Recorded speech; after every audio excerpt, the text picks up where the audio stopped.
Ayunlah dulu, ayun. Mari. Panas hati saya tengok video budak ni. Kalau saya di tempat cikgu tu kan, saya rasa lama budak tu dah kena sepak dan terajang. Biarlah saya kena buang kerja ke, ambil tindakan ke apa, sebab maruah kau tercabar bro. Maruah kau kena tercabar. Dia tumbuk kau. Ayunlah dulu, ayun. Mari. Cikgu, apa pandangan Cikgu Anand tentang video ni? Kalau ikutkan, saya rasa nak sepak muka student tu dan sepak mak bapa dia sekali kerana melahirkan dan membesarkan anak sebegini. Tapi cikgu rasa siapa yang salah? Student ke ataupun cikgu? Dua-dua salah.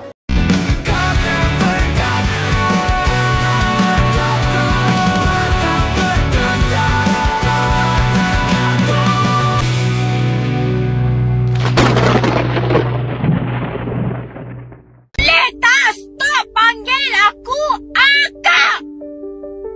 Aku bukan akak kau. Masalah kesihatan mental dalam kalangan pelajar sekolah dan mahasiswa institusi pengajian tinggi yang melibatkan kumpulan umur kanak-kanak, remaja serta belia menunjukkan peningkatan 2 kali ganda. Ternyata, perilaku gangguan mental di negeri Malaides semakin terlihat. Karena dari tahun ke tahunnya, yang mengalami gangguan mental di negeri Malaides semakin meningkat. Dan sepertinya memang sudah mengarah ke anak-anak yang masih duduk di bangku sekolah. Bahkan sikap dan sifat gangguan mental dapat kita lihat di sekolah, di negeri Malaides. Dan bahkan itu ditunjukkan pada guru sekolahnya, disaksikan oleh guru lainnya. Sepertinya penjelasan yang dipaparkan oleh Bang Winwan Nur tentang di mana warga Malaides mengalami gangguan mental, ternyata benar terjadi, dan pemaparannya itu diambil dari sumbernya, yang sumbernya berasal dari negeri Malaides itu sendiri. Berikut ini adalah penjelasannya, tentang kesehatan mental warga negeri Malaides, yang banyak mengalami gangguan mental. Yang pantas saja cara berpikir mereka selalu terbolak-balik. Mereka selalu merasa hebat, dan sebagainya. Bahkan rasa hormat dan rasa malu mereka hampir tak digunakan lagi, yang kini dialami anak-anak sekolah di negeri Malaides. Assalamualaikum saudara sebangsa setempat darah para penonton channel ini, dan juga seperti biasa kita ucapkan salam makan pagi kepada tetangga kita, Bani Sarapan Wal Angan-Angan yang ya bangsa yang satu-satunya karya budayanya yang diakui dunia itu adalah makan pagi ya. Yang saat ini berdasarkan apa yang saya baca sekarang ini adalah kesehatan mental mereka makin mengkhawatirkan. Nah, tidak perlu berlama-lama lagi di sini. Untuk video kali ini saya tidak akan banyak memasukkan opini saya sendiri, tetapi di sini saya akan membacakan satu berita yang dipublikasikan oleh Majelis Keselamatan Negara di laman web resmi mereka. Di sini dikatakan laman web resmi. Kalau bahasa mereka itu MKN, kalau kita MKN ya, Majelis Keselamatan Negara. Nah, jadi di halaman resminya ini yang terbit pada 13 April 2023, jadi 2 tahun yang lalu, di sini Majelis Keselamatan Negara Malaides ini menurunkan sebuah artikel yang berjudul Kesehatan Mental di Malaides Semakin Membimbangkan. Ya, jadi kalau bahasa kita kesehatan mental atau masalah gangguan jiwa, kesehatan jiwa di Malaides ini semakin membimbangkan, semakin mengkhawatirkan kalau bahasa kita. Mari kita bacakan apa beritanya. Isu atau masalah kesehatan mental serta tekanan emosi antara isu kesehatan awam menjadi semakin penting. Katanya ya, terutama selepas pandemi COVID-19, yang hal ini dibuktikan apabila masalah kesehatan mental menunjukkan tren peningkatan. Ya, jadi di Malaides ini sekarang ada tren peningkatan dengan statistik individu mendapatkan sokongan menerusi talian bantuan perkhidmatan sokongan psikososial MHPSS. Apa ini ya?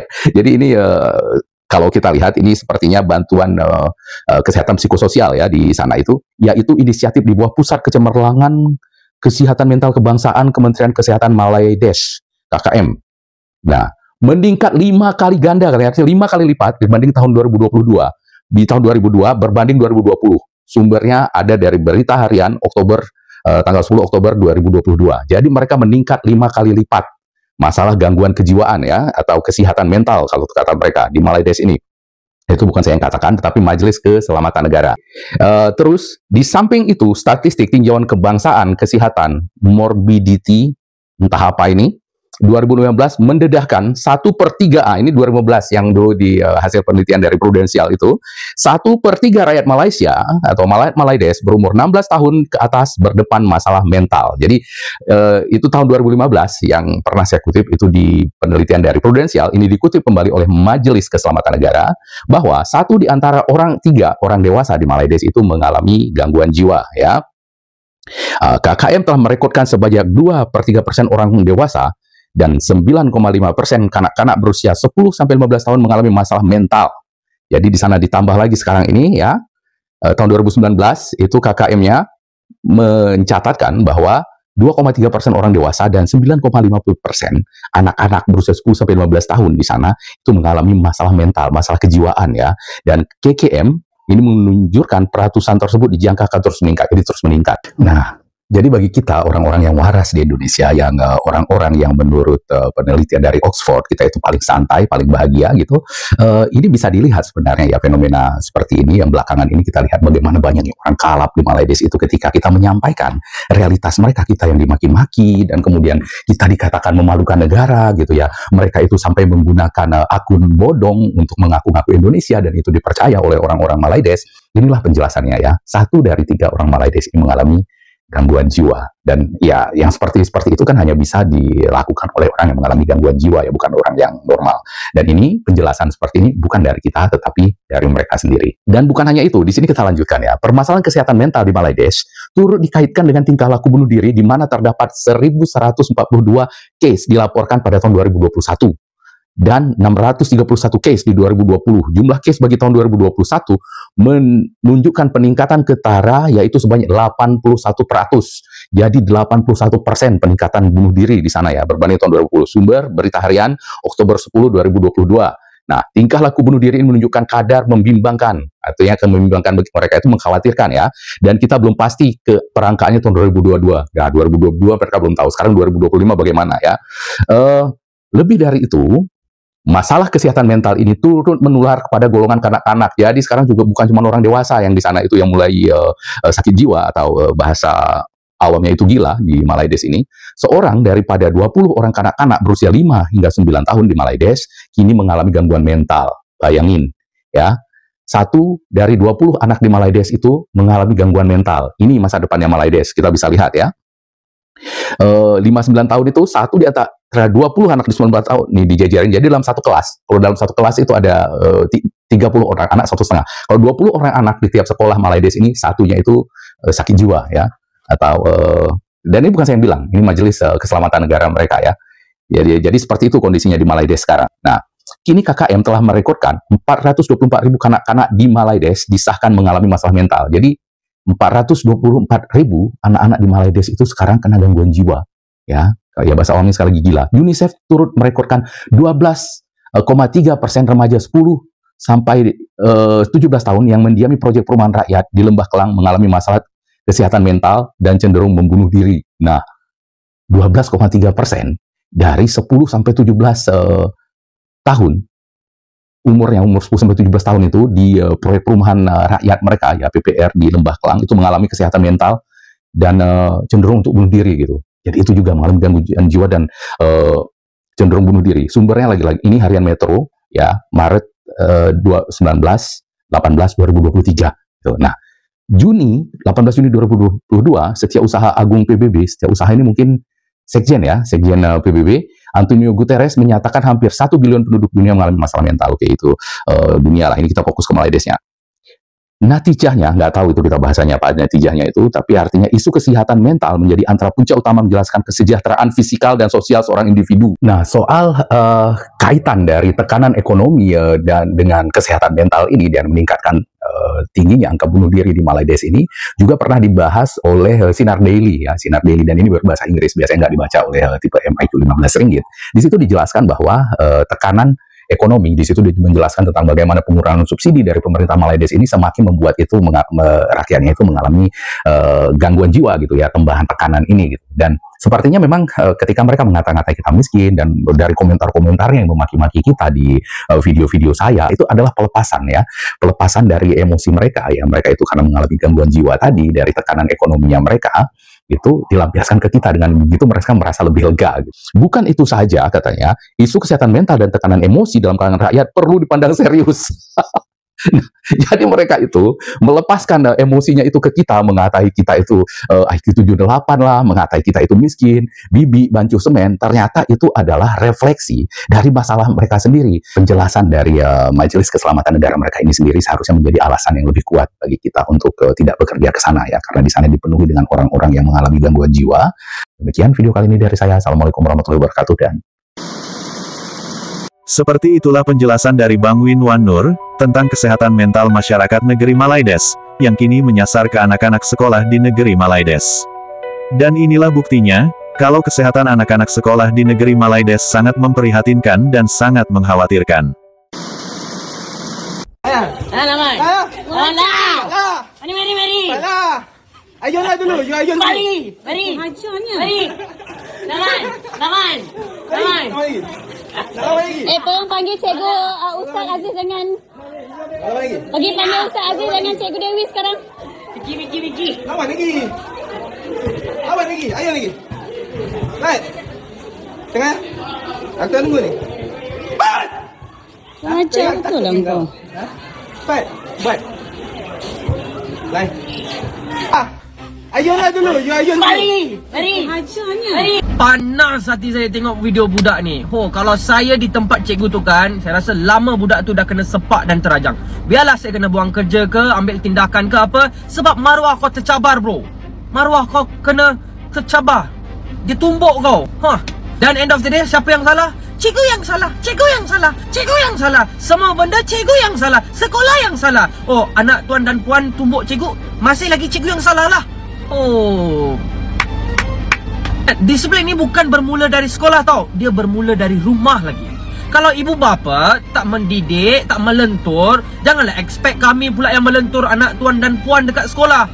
Dan diorang bukan meluangkan masa yang panjang dengan kami semua. Kami memang sedia untuk mendidik dan membentuk akhlak yang baik. Tapi kalau kami sendiri dah kena pijak dan tangan kami kena ikat, tak boleh buat apa-apa, tapi kami kena pijak.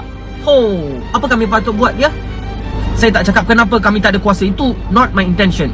My intention is I want to say that to all the parents, remember, teach your kids to respect the teacher. Hormat cikgu. Kamu tahu tak orang-orang dulu macam mana hormat mereka terhadap guru?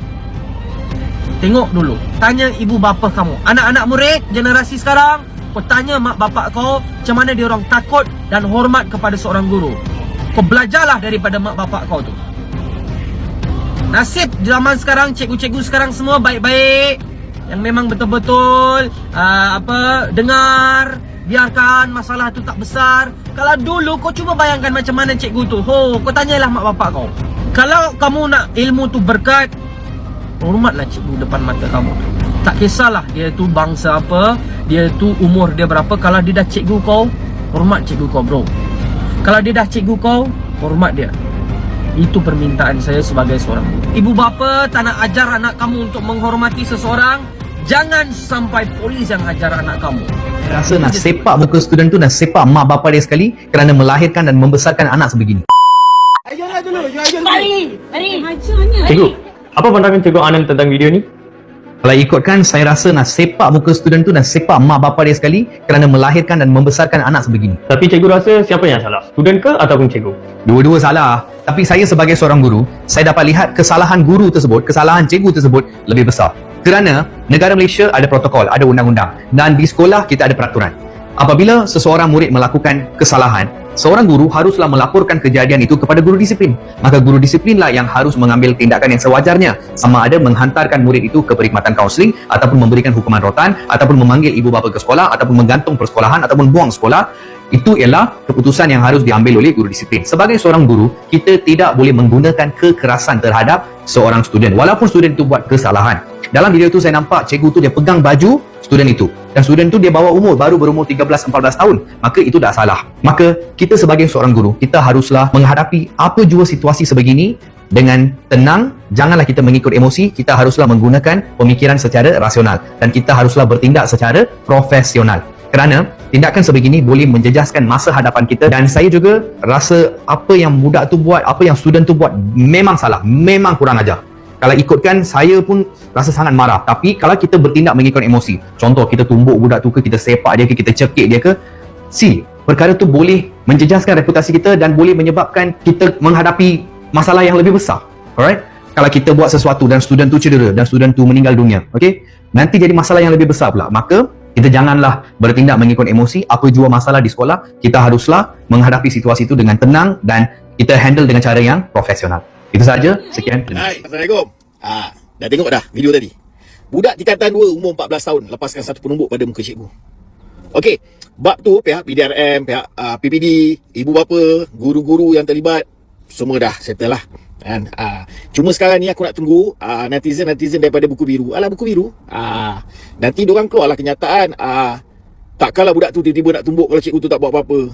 Kan? Takkanlah cikgu tu tak buat apa-apa kat budak tu sampai sanggup budak tu tumbuk. Kan? Itu tak apa lagi. Lepas ni keluarlah. Yang budak tu kena viral tu macam mana masa depan dia? Kan muka dah kena viral. Lepas tu kan cikgu yang sibuk yang ambil video ni kenapa? Lepas tu kenapa ambil video separuh? Kenapa tak sampai ustaz lah, cikgu Ani lah, cikgu Sofia lah, cikgu Mira lah, cikgu Roslan, cikgu kaunselor datang baru nak tutup video tu? Tak tunggu lah. Tak tunggu. Ada nanti mulut-mulut. Gampang. Kes pelajar pukul cikgu bukan isu kaum. Sebab saya banyak baca dekat komen. Duk kata type ni biasalah, type tu biasalah buat macam tu. Dia tak macam tu, geng. Pasal pengalaman saya sendiri pernah jadi cikgu ganti selama 3 bulan, saya pun hampir dipukul oleh pelajar Cina. Yang tu budak tu dia pegang besi tau. Dia nak hentak.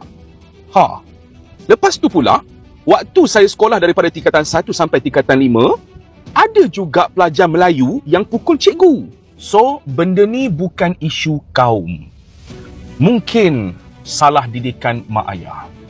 Mungkin pergaulan mereka yang terlampau bebas. Mungkin terpengaruh dengan drama-drama ke apa semua. Dia banyak aspek tapi bukan pasal kaum.